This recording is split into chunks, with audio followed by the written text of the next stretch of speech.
আলহামদুলিল্লাহ নাহমাদুহু ওয়া নাস্তাঈনুহু ওয়া নাস্তাগফিরুহু ওয়া নু'মিনু বিহি ওয়া নাতাওয়াক্কালু আলাইহি ওয়া নাউযু বিল্লাহি মিন শুরুরি আনফুসিনা ওয়া মিন সাইয়্যাতি আমালিনা মান ইয়াহদিহিল্লাহু ফালা মুদিল্লা লাহু ওয়া মান ইউদ্লিলহু ফালা হাদিয়া লাহু ওয়া নাশহাদু আন লা ইলাহা ইল্লাল্লাহু ওয়াহদাহু লা শারীকা লাহু ওয়া নাশহাদু আন্না মুহাম্মাদান আবদুহু ওয়া রাসূলুহু আরসালাহু বিল হাক্কি বাশীরান ওয়া নাযীরা ওয়া দা'iয়ান ইলাল্লাহি বিইذনিহি ওয়া সিরাজান মুনীরা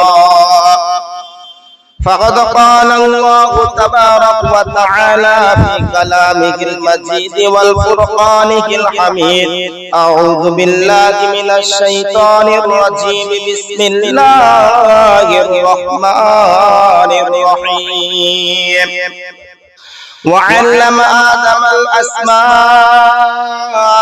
كلها ثم عرضهم على الملائكة فقال أنبئوني بأسماء هؤلاء إن كنتم صادقين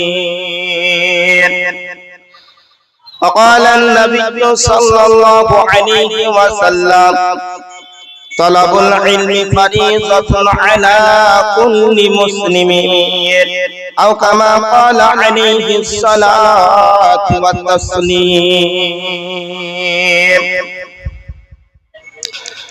সকলের বড় সেই বিদ্যা আছে যার সকলের বড় সেই বিদ্যা আছে যার বিদ্যা সমান ধন অগণিত আছে আর সকলের রাজাকে মানে আপনার দেশে আলেমের মান হয় স্বদেশে বিদেশে সব ধন ক্ষয় হয় খরচ করিলে সব ধন ক্ষয় হয় খরচ করিলে বিদ্যা নাকি ক্ষয় হয় চিরকাল দিলে ইলম শিক্ষা পর সকলেরই পরে ইলম শিক্ষা পর সকলেরই পরে ঘর ছাড়িতে হয় যদি ইলমের তরে বিদ্যা যে শিখিয়াছে সুখী সেই জ্বর বিদ্যাহীন মানুষগুলো পশুর মতন শৈশবে বিদ্যা শিক্ষা করিবার কাল শৈশবে বিদ্যা শিক্ষা করিবার কাল একালে না শিখিলে পরকালে ঘটিবে ভেজাল তাই বলিও গো শিশু এখনো হইতে যতন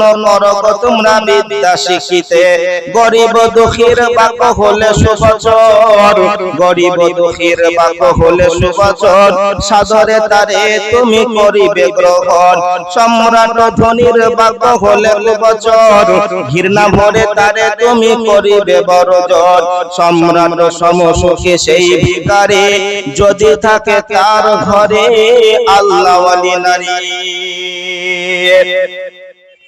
সকলে একবার দরুদ ইব্রাহিমটা পড়ি اللهم صل على محمد وعلى آل محمد كما صليت على إبراهيم وعلى آل إبراهيم إنك حميد مجيد اللهم بارك على محمد وعلى آل محمد كما باركت على إبراهيم وعلى آل إبراهيم إنك حميد مجيد الحمد لله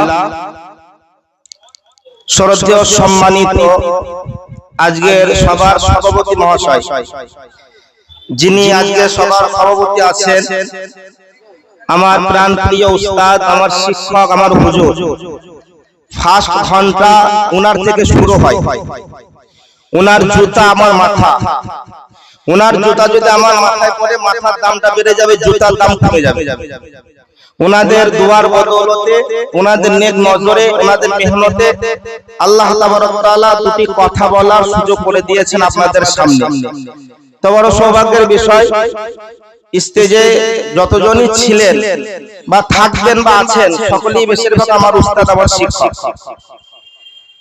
সুপ্রিয় অতিথিবৃন্দ, আকাশে তারকা সাদৃশ আলেম ওলামাগণ, সম্মুখে উপস্থিত দিনদার মুমিন ভাই সকল, পর্দা থেকে শুননেওয়ালি মুমিনা মা ও বোনেরা, সমস্ত প্রশংসা, গুণগান, গুণকীর্তন, আরাধনা, গবেষণা, আলোচনা, প্রেম, প্রীতি, তিতিক্ষা, ভালোবাসা, মহব্বত সে মহান করুণাময় আল্লাহ পাকের জন্য, যিনি আমাদেরকে বড় ভালোবেসে রহম করম করে, দয়া করে, মেহেরবানি করে, অনুগ্রহ করে, অনুকম্পা করে এক মাদ্রাসাতে দিন কেন্দ্রিক মজলিসে আসার বসার, কিছু বলার ও শোনার তৌফিক দান করেছেন।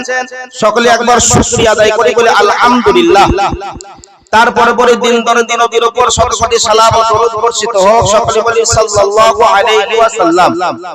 শ্রদ্ধেয় সম্মানিত মুহতারাম হাজিরিন, আজকের বক্তব্যের আলোচ্য বিষয় হলো শিক্ষার গুরুত্ব। যেহেতু এটা একটা মাদ্রাসা, শিক্ষা প্রতিষ্ঠান, এর জন্য শিক্ষা নিয়ে যতটুকু কথা হবে শিক্ষার উপরে আলোচনা হবে। কিছু দর্শন থাকবে, কিছু যুক্তি থাকবে, কিছু কোরআন ও হাদিস থাকবে।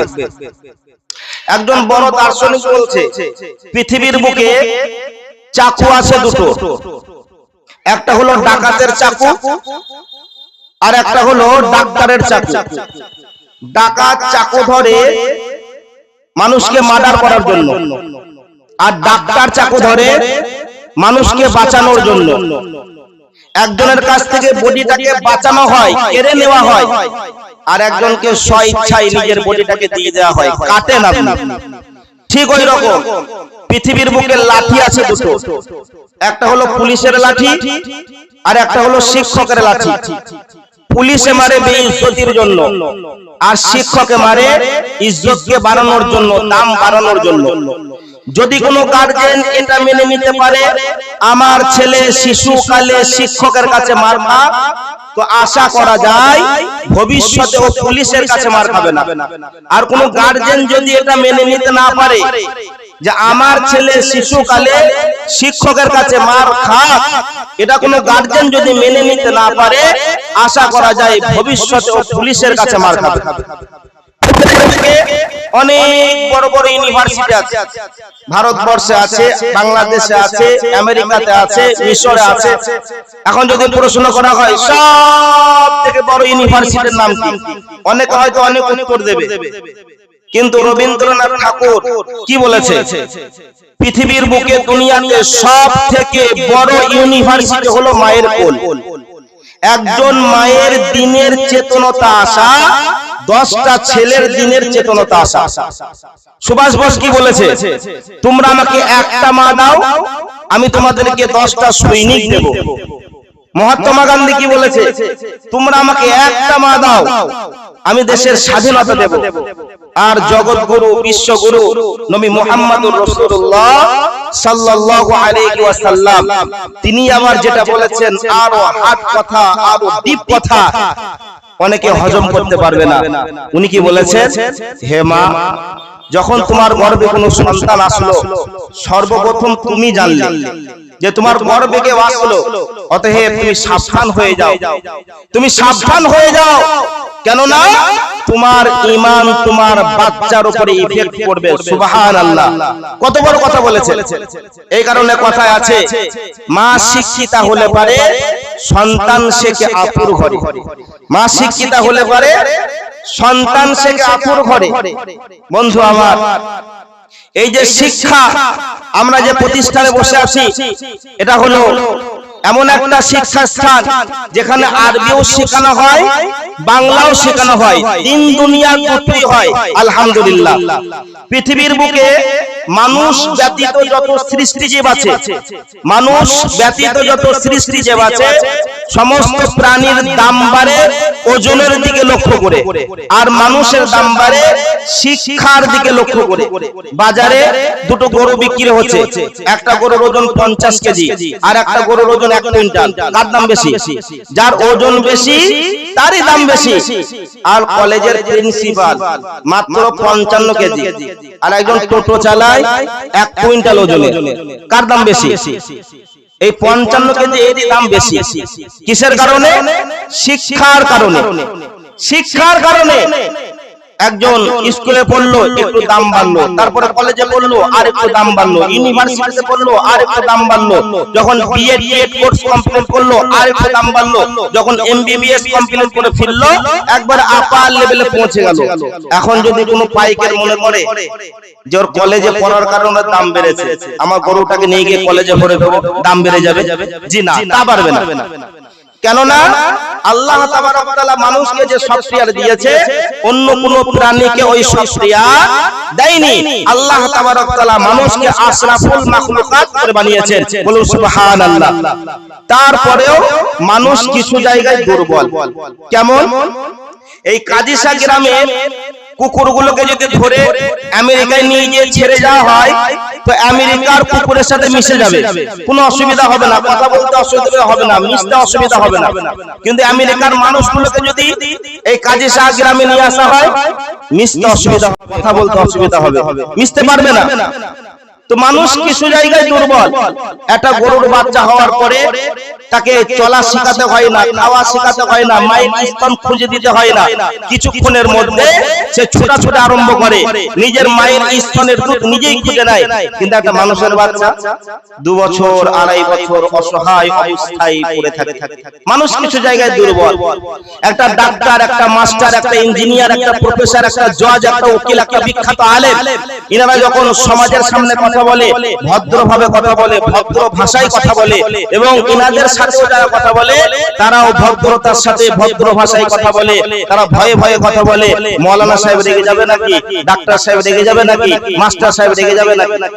কিন্তু ওই ডাক্তার, ওই মাস্টার, ওই ইঞ্জিনিয়ার, ওই প্রফেসর, ওই জজ, ওই উকিল, ওই মেম্বার, ওই প্রধান এত শিক্ষিত, কিন্তু ওদের কোলে একটা ছোট্ট বাচ্চা দিয়ে দেন, ডুডু ডুডু ডুডু ডুডু ডুডু ডুডু। আরে বাবা, আপনি তো একটা মাস্টার, আপনি তো একটা ডাক্তার, আপনি একটা বড় আলেম, আপনার ভেতরে এত বিদ্যা, ডুডু ডুডু কোথায় পেলেন আপনি? আপনার সামনে মানুষ কথা বলতে ভয় করে, আপনি কত সম্মানজনক মানুষ। একটা বাচ্চা পেয়েছে, ডিগ্রি বিদ্যা বুদ্ধি সব ভুলে গেছে। তো মানুষ কিছু জায়গায় দুর্বল, তারপরও আল্লাহ তাবারক ওয়া তাআলা মানুষকে আশরাফুল মাখলুকাত বানিয়েছেন, বলুন সুবহানাল্লাহ। একজন বড় দার্শনিক বলছে এই মানুষের ভেতরটা হলো অন্ধকার ঘর, এই ঘরটাতে আলো জ্বালাতে হবে, আলোয় আলোকিত করতে হবে। তা আলোয় আলোকিত কি করে করব? লাইট জ্বালাবো না বাতি জ্বালাবো? আপনি অন্ধকার ঘরে ঢুকে গেলেন, ঢুকে যাওয়ার পরে আপনি ধমক দেখাচ্ছেন, অন্ধকার এখান থেকে বেরিয়ে যা, বাচ্চারা খেলাধুলা করবে, বাচ্চারা পড়াশোনা করবে, বাচ্চারা খাওয়া দাওয়া করবে, অন্ধকার বেরিয়ে যাবে?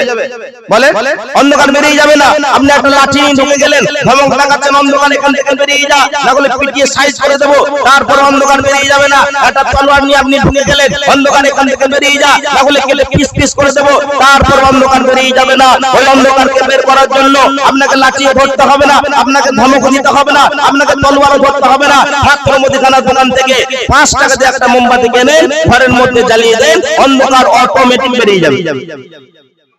এই ভেতরটা হলো অন্ধকার ঘর, একে আলো আলোকিত কি করে করব? লাইট জ্বালাবো, ল্যাম্প জ্বালাবো, বাতি জ্বালাবো, মোমবাতি জ্বালাবো? জি না।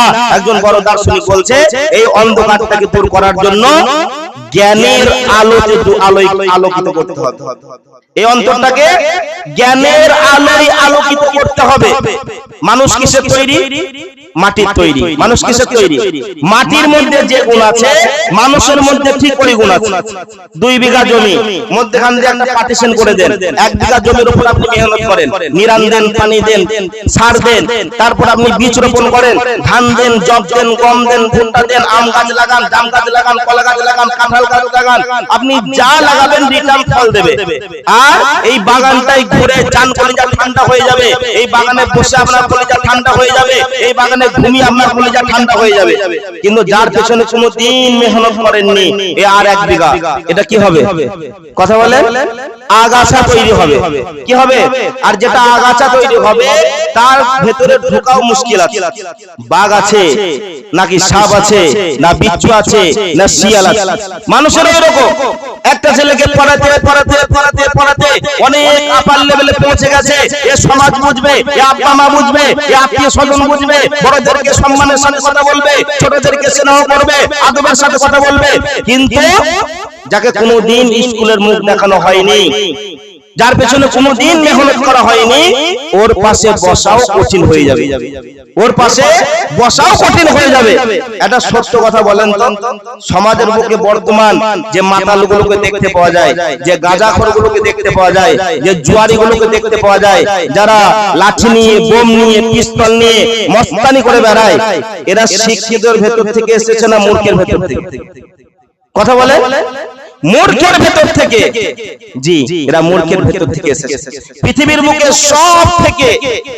বুকে সব থেকে খতরনাক ভয়ঙ্কর প্রাণী কি জানেন? মানুষ। মানুষ। আপনার বাড়ি ধরেন দমকল, রাত্রে জলসা শেষ হবে, রাত্রিবেলায় জলসা শুনে আপনি বাড়ি যাবেন, আপনার সামনে এভাবে কাজে সার মানুষ দাঁড়িয়ে গেছে, যাওয়া যাবে না। কেন? রাস্তায় আপনার বিপদ হবে। কিসের বিপদ? না, যাওয়া যাবে না। কিসের বিপদ হবে? রাস্তায় বাঘ আছে, জি না। রাস্তায় কুকুর আছে, জি না। রাস্তায় সাপ আছে, জি না। রাস্তায় মানুষ আছে, আপনার জানটাকে নিয়ে নেবে, আপনার সম্পদ নিয়ে নেবে। তাহলে একটা মানুষ আর একটা মানুষের কাছ থেকে নিরাপত্তা পাচ্ছে না, ওটা আবার কেমন মানুষ? শিক্ষার অভাব। জাহিলিয়াতের জামানায় ওটাই ছিল, জাহিলিয়াতের জামানায় ওটাই ছিল। বিসমিল্লাহির রহমানির রহিম। আল্লাহ তাবারক তাআলা বলছেন, কুল হাল ইয়াস্তাবিল্লাযীনা ইয়া'লামুনা ওয়াল্লাযীনা লা ইয়া'লামুন। আল্লাহ তাবারক তাআলা বলছেন, জ্ঞানী আর মূর্খ কখনো এক হতে পারে না, জাননেওয়ালা আর না জাননেওয়ালা কখনো সমান নয়, মূর্খ আর শিক্ষিত কখনো এক নয়। বন্ধুরা আমার, জাহিলিয়াতের জামানায়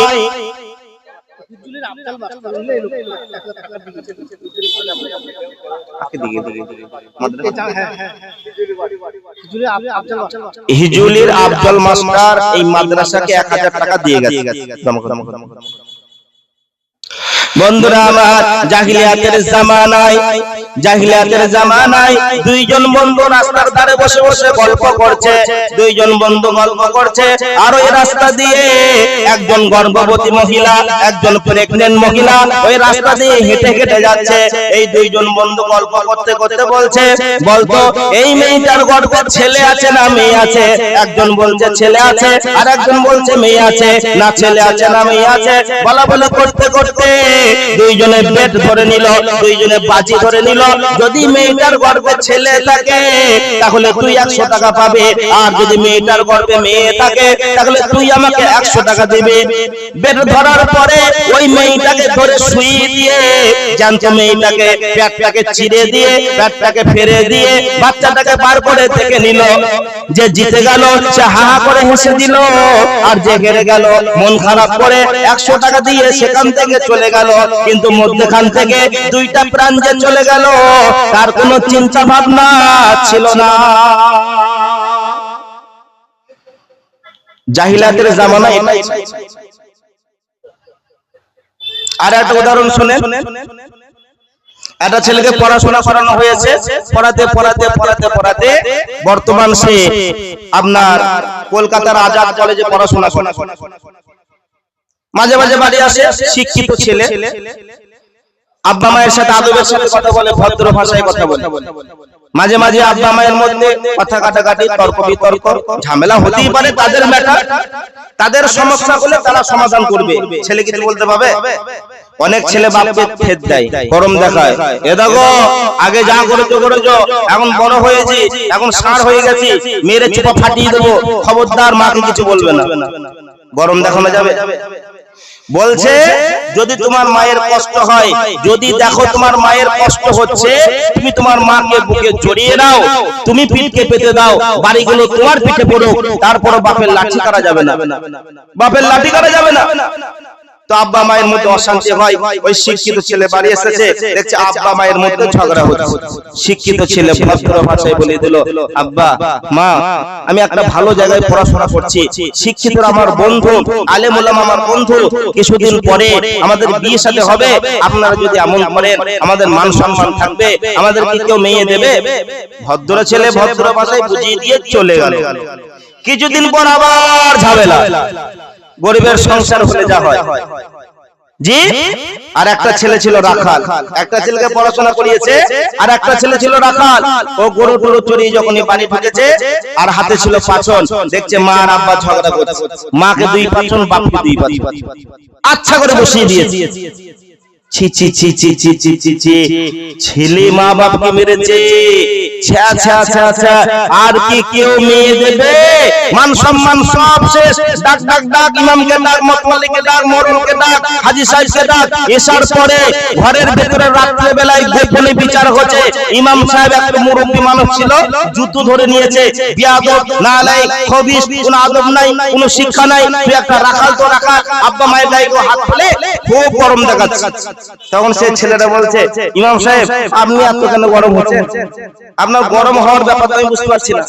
শোনেন, আমি একটা রাখাল মানুষ, মাঠে মাঝে মাঝে দেখি গরুতে গরুতে ঝামেলা লাগে, মারামারি লাগে। এই পাচন করে 2 বাড়ি করে দিলে তাদের মারামারি ছেড়ে যায়। তো বাড়ি এসে দেখছি বাম্মা ঝগড়া করছে, 2 পাচন করে দিয়েছি, ওদেরও ঝামেলা ছেড়ে গেছে। তো ও ওই শিক্ষাটা পেয়েছে, ও ওই শিক্ষাটা পেয়েছে। বন্ধু আমার, শিক্ষিত করতে হবে, শিক্ষা দিতে হবে।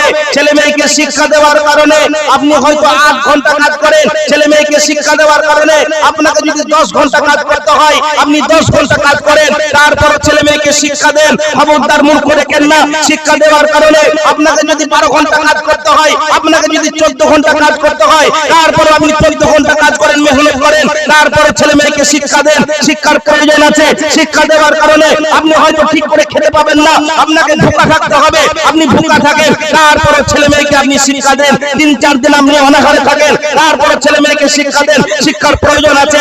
শিক্ষা দেওয়ার কারণে আপনি নতুন পোশাক আশাক পরতে পারবেন না, আপনাকে পুরাতন পোশাক পরতে হবে। আপনি ছেঁড়া পোশাক পরে আপনি আপনার জিন্দেগি কাটান। তারপর ছেলে মেয়েকে শিক্ষা দেন। ছেলে মেয়েকে শিক্ষা দেওয়ার কারণে আপনি হয়তো গাড়ি কিনতে পারছেন না, আপনি পায়ে হেঁটে যাতায়াত করেন, আপনি ভাঙা টোটো করে যাতায়াত করেন। তারপর ছেলে মেয়েকে শিক্ষা দেন। ছেলে মেয়েকে মূর্খ রাখা যাবে না। ছেলে মেয়েকে শিক্ষা দেওয়ার কারণে আপনি হয়তো বাড়ি তৈরি করতে পারছেন না, আপনাকে বাড়ি তৈরি করা লাগবে না। আপনি পুরাতন বাড়িতে থাকেন, আপনি মাটির বাড়িতে থাকেন, আপনি গাছতলায় থাকেন। তারপরও ছেলে মেয়েকে শিক্ষা দেন, শিক্ষা দেন, শিক্ষা দেন। শিক্ষার প্রয়োজন আছে।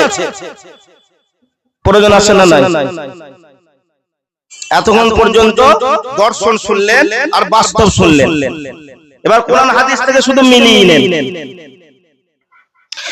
বিসমিল্লাহির রহমানির রহিম। ওয়া আল্লামা আদামাল আসমাআ কুল্লাহা সুম্মা আরদাহুম। আল্লাহ তাবারক তাআলা হযরত আদম আলাইহিস সালামকে তৈরি করার পর হযরত আদম আলাইহিস সালামকে কিছু বস্তুর নাম শিখিয়ে দিলেন। এটার নাম হলো আলু, এটার নাম হলো পেঁয়াজ, এটার নাম হলো টমেটো, এটার নাম হলো আপেল, এটার নাম হলো আঙ্গুর।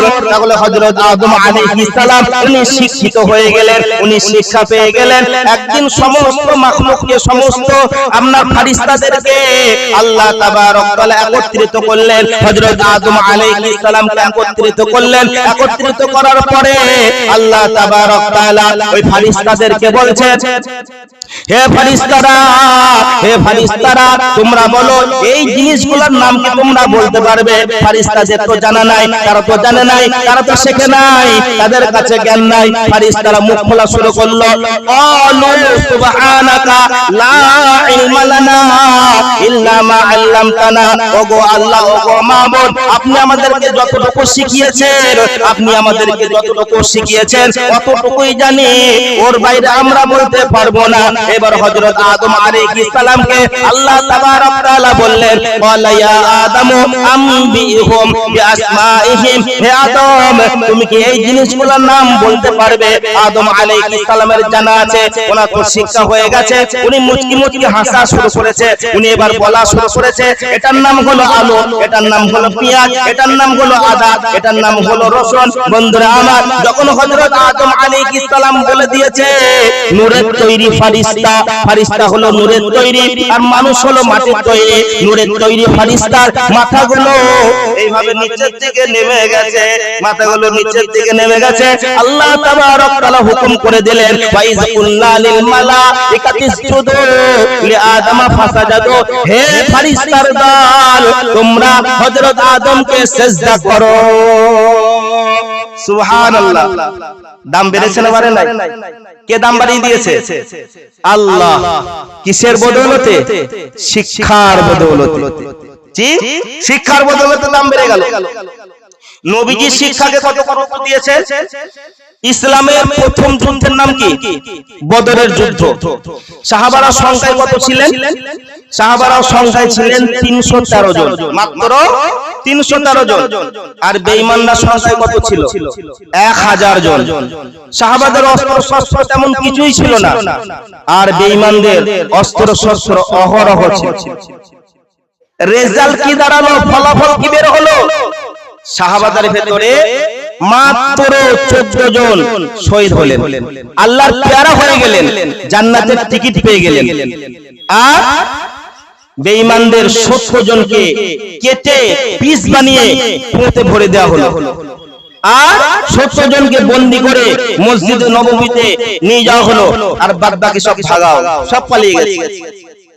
এই 70 জনকে বন্দী করে মসজিদে নববীতে নিয়ে আসার পরে নববীর পিলারের সাথে বেঁধে দিয়েছে, রশি করে শক্ত করে বেঁধে দিয়েছে। কাউকে এইভাবে বাঁধা হয়েছে, কাউকে পিছন দিকে হাত দিয়ে বাঁধা হয়েছে। একই পিলারে বাঁধা আছে বিশ্বনবী সাল্লাল্লাহু আলাইহি ওয়াসাল্লামের চাচা হযরত আব্বাস রাদিয়াল্লাহু তাআলা আনহু। তখন উনি ইসলামকে গ্রহণ করেনি। আবার ওই পিলারেই বাঁধা আছে নবীজির জামাই হযরত রুকাইয়া রাদিয়াল্লাহু তাআলা আনহার স্বামী লাহাবের বেটা, ও ইসলামকে গ্রহণ করেনি, বাঁধা আছে।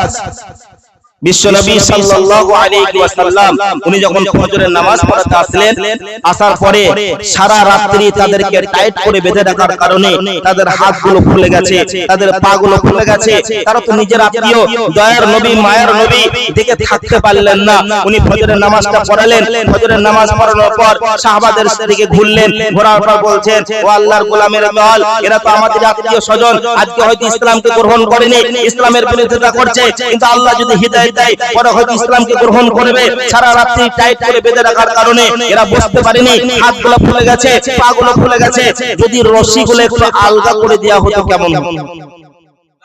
বন্ধুরা আমার, একজন সাহাবা বলছেন, ইয়া রাসূলুল্লাহ ইয়া হাবিবাল্লাহ, ইয়া রাসূলুল্লাহ ইয়া হাবিবাল্লাহ, রশি আলগা করা তো দূরের কথা, আপনি যদি চান তাহলে এদেরকে ছেড়ে দিতে পারেন, এদেরকে আযাদ করে দিতে পারেন। তখন বিশ্বনবী সাল্লাল্লাহু আলাইহি ওয়াসাল্লাম বললেন, ও আমার সাহাবারা, কোরআনে একটা সূরা আছে, সূরাতুশ শূরা।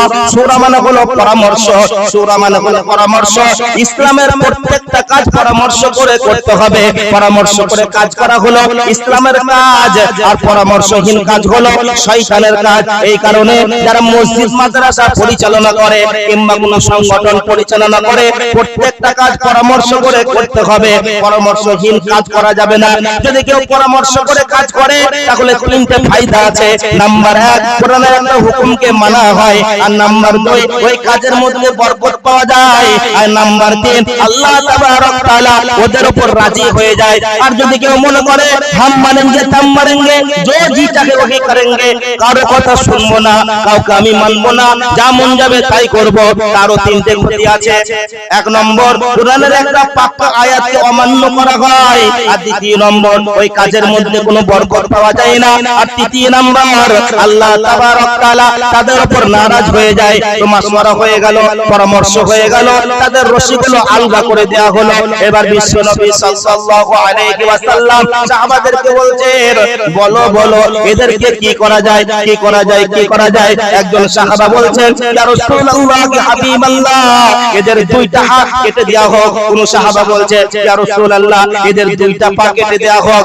যার যেমন আসে সেটাই বলে। কে বলছে, ইয়া রাসূলুল্লাহ এদেরকে দেশ থেকে তাড়িয়ে দেয়া হোক, এরা হলো ইসলামের শত্রু, এরা হলো কোরআনের শত্রু, এরা হলো আল্লাহর শত্রু, এদের সাথে কোনো আপোষ নাই। জিজ্ঞাসা করতে করতে যখন হযরত ওমর রাদিয়াল্লাহু তাআলা আনহুকে জিজ্ঞাসা করা হলো, ও ওমর গো, তুমি বলো এদেরকে কি করা যায়? হযরত ওমর রাদিয়াল্লাহু তাআলা আনহু বললেন, ইয়া রাসূলুল্লাহ ইয়া হাবিবাল্লাহ, এরা হলো আল্লাহর শত্রু, এরা হলো রাসূলের শত্রু, এরা দ্বীন ইসলামের শত্রু, এদের সাথে কোনো আপোষ নাই, এদের সাথে কোনো আপোষ নাই। এরা হলো আমাদের আত্মীয় স্বজন, নিজে নিজের আত্মীয়র হাতে তলোয়ার ধরিয়ে দেবে আর নিজে নিজের আত্মীয়র মাথাগুলো কেটে নামিয়ে দেবে। এটা হলো আমার রায়। এবার হযরত আবু বকর রাদিয়াল্লাহু তাআলা আনহুকে জিজ্ঞাসা করছেন, ও আবু বকর তোমার রায় কি বলো? হযরত আবু বকর বলছে, ইয়া রাসূলুল্লাহ ইয়া হাবিবাল্লাহ, আমার রায় হলো এরা হলো আমাদের আত্মীয় স্বজন, এখন হয়তো ইসলামকে গ্রহণ করেনি, পরে হয়তো ইসলামকে গ্রহণ করতে পারে। ইয়া রাসূলুল্লাহ ইয়া হাবিবাল্লাহ,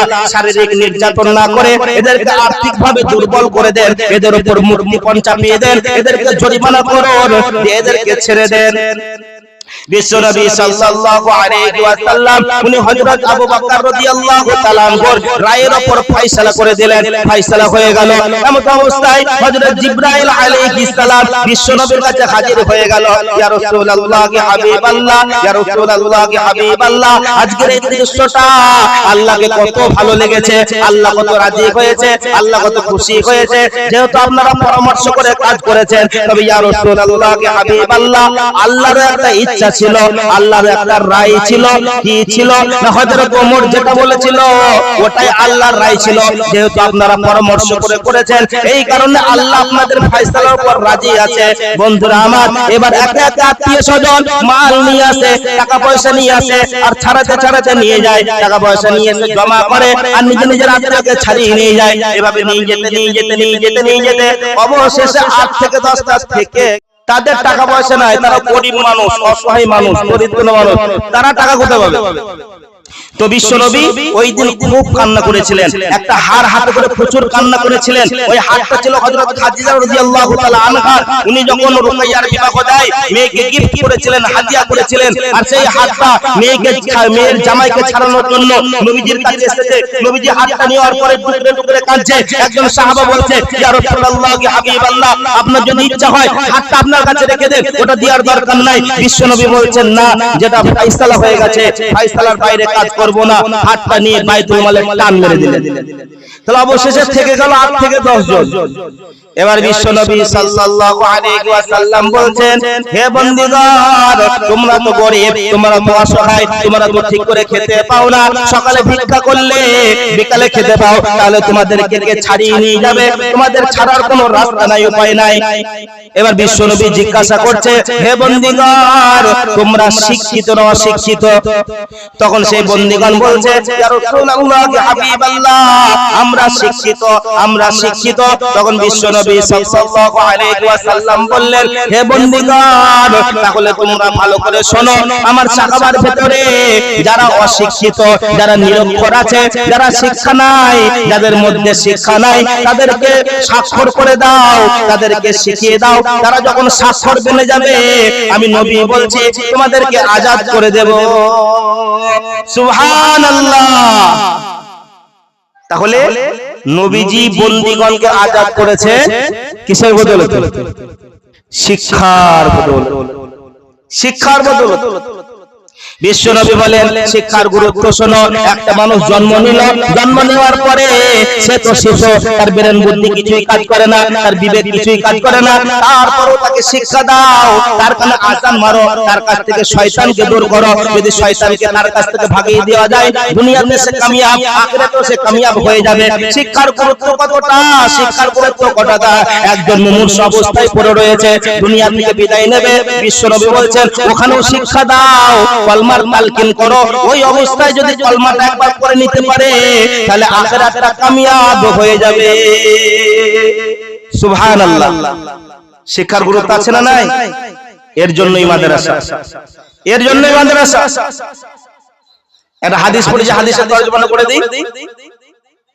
قال النبي صلى الله عليه وسلم طلب العلم فريضة على كل مسلمين।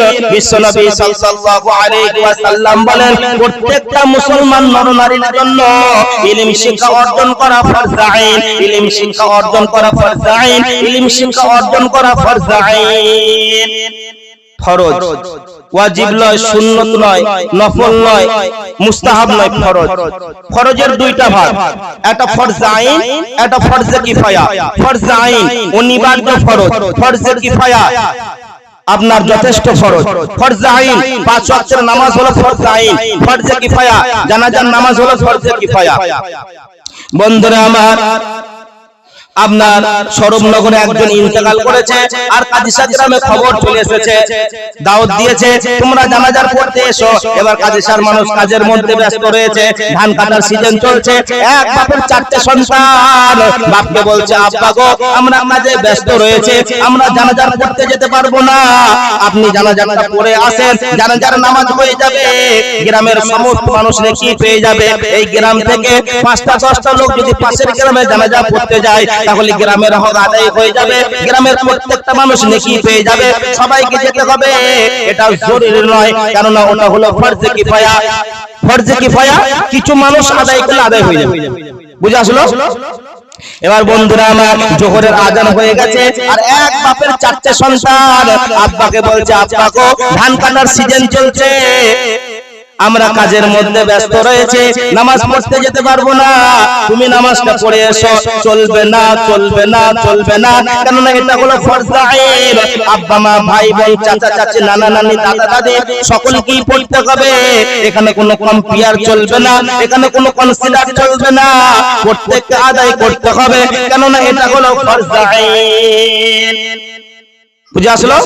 তাহলে ফরজে কিফায়া ফরজ আইন বুঝে এসেছে।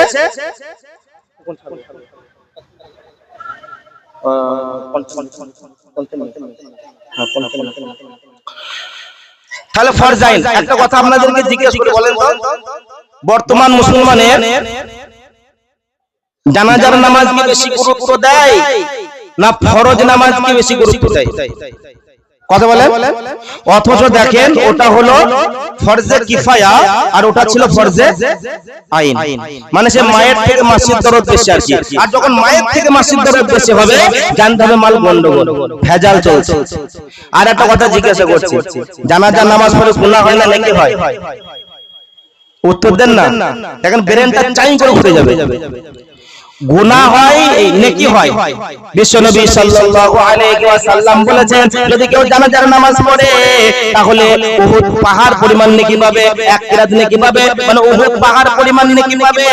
বন্ধুরা আমার তারপরেও বলছি জানাজার নামাজ পড়ে যেমন নেকি হয় ওই রকম জানাজার নামাজ পড়ে গুনাহ হয়।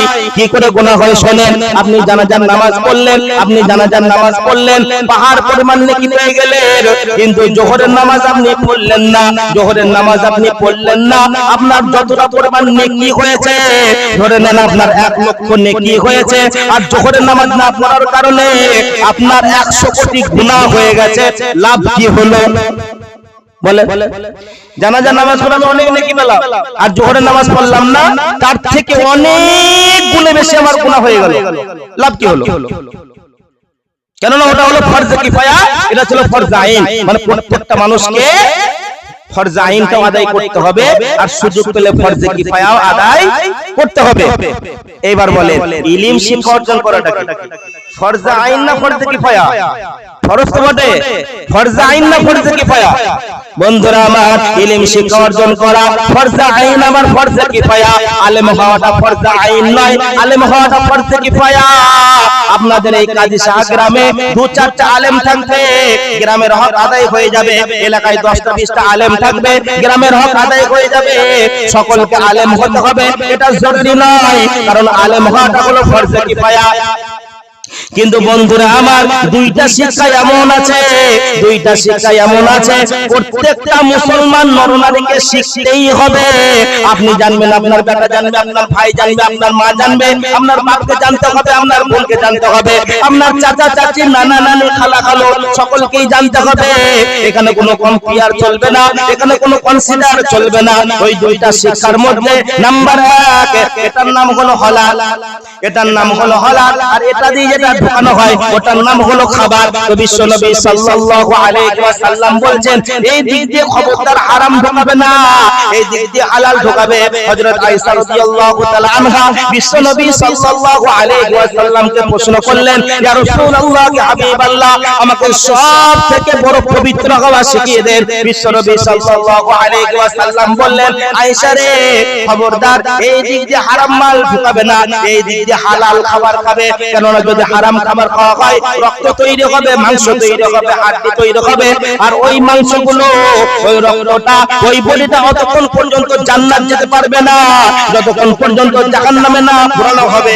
তো বন্ধুরা আমার, এক নম্বর সকলকেই শিখতে হবে, আমি যার মাধ্যমে জীবিকা উপার্জন করছে, আমি ব্যবসা করি কিংবা আমি চাষ করে, কিংবা আমি গরুর ব্যবসা করে, ছাগলের ব্যবসা করে, কিংবা আমি মুদিখানা চালাই, কিংবা আমি গাড়ি চালাই, ওই সংক্রান্ত যতগুলো মশলা মাসাইল আছে, ওই সংক্রান্ত যতগুলো হাদিস আছে, আমাকে জানতেই হবে, আমাকে জানতেই হবে। মানে উপার্জনের হালাল সিস্টেমটা আমাকে জানতেই হবে, উপার্জনের সঠিক সিস্টেমটা আমাকে জানতেই হবে। এটা হলো ফরজ আইন, হারাম খাওয়া যাবে না। আর দ্বিতীয় নম্বর আপনাকে শিখতেই হবে, সকাল থেকে সন্ধ্যা, সন্ধ্যা থেকে সকাল, প্রত্যেকটা দিনে, প্রত্যেকটা সপ্তাহে, প্রত্যেকটা মাসে, প্রত্যেকটা বছরে আল্লাহর তরফ থেকে আমার উপর কোন কোন হুকুমটা নাযিল হয়েছে, আর বিশ্বনবী সাল্লাল্লাহু আলাইহি ওয়াসাল্লাম যে হুকুমগুলো কিভাবে আদায় করে আল্লাহকে জমা দিয়েছেন, এটা আমাকে আপনাকে জানতেই হবে। দিনে 5 ওয়াক্ত নামাজ আছে, সপ্তাহে একটা জুমা আছে, আর বছরে এক মাস রোজা আছে, আর যদি হজ ফরজ হয়, জীবনে একবার হজ আছে, যাকাত ফরজ হলে বলে একবার যাকাত দিতে হবে। এটা আমাকে আপনাকে জানতেই হবে। এই দুটো শিক্ষা, এই দুটো শিক্ষা প্রত্যেকটা মুসলমান নরনারীকে জানতেই হবে। এখানে কোনো কম্পেয়ার চলবে না, এখানে কোনো কনসিডার চলবে না। তাহলে একটা শিখতে হবে কি, যে আমি যার দ্বারাই জীবিকা উপার্জন করছি এর সঠিক সিস্টেমটা আমাকে জানতে হবে। আর দ্বিতীয় নম্বর আরেকটা কি শিখতে হবে, আল্লাহ আমার উপর যে হুকুম আহকাম করেছেন, কি কি হুকুম আছে, আর সেই হুকুমটা নিজের ইচ্ছা মতো, জি না, বিশ্বনবী কিভাবে সেটাকে আদায় করে আল্লাহকে জমা দিয়েছেন, সেটা আমাকে আপনাকে জানতে হবে, শিখতে হবে। কথা বুঝে আসলো? আল্লাহ তাবারক তাআলা আমাদের